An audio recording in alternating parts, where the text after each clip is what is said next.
Just may 4 na kilo lang.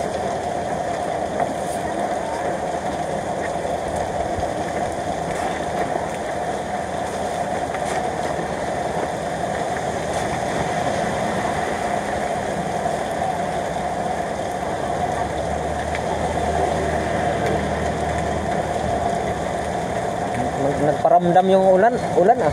Oo naman yung lubog, malulubog ulit. Oo.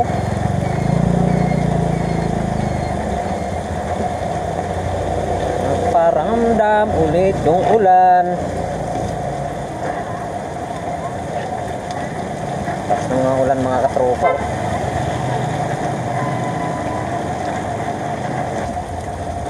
Ito yung nabili natin, 4 na kilo bigas. Dalang naman natin yan. Oh, nagpaulan ka. Mga tropa, bigla pong lumakas pong ulan. Nabutan po ako, bumili po ako ng bigas. Nabutan po tayo ng ulan. Buti na lang nakaringkot po tayo. Hindi tayo masyado mabasa dahil nakaringkot po tayo. Yung bigas na lang mabasa pero hindi na bali. Lalagay po natin po sa kagad sa papakulo na agad ng tubig doon, kaya pagdating ko doon ibubuhos na lang mga katropa. Biglang lumakas pang ulan, baha na naman ang kalsada.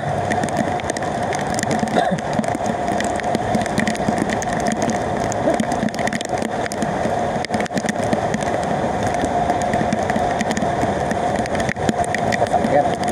Ay, baha na naman ang kalsada mga katropa oh.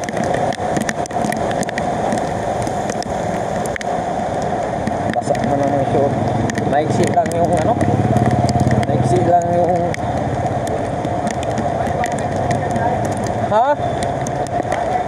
oh pasama ng short ko kasi alam nyo mga tropa biglang lumakas yung ulan, grabe. Ito po yung ma'am, may ulan dyan sa loob? Wala?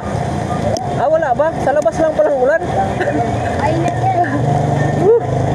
Mga katropa malas.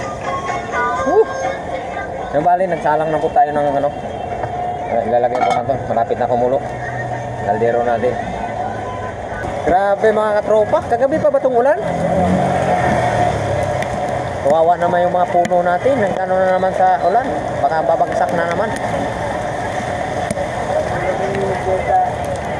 Almusal natin mga katropa. Pansit, marami pa, at may sinangag pa tayo. Marami pa tayong ulam doon. Kakain mga tropa. May bagyo ba tayo? Walang bagyo. Talagang may bagyo. Kaya palang biglang lumakas ang ulan. Baha na tayo mga katropa oh.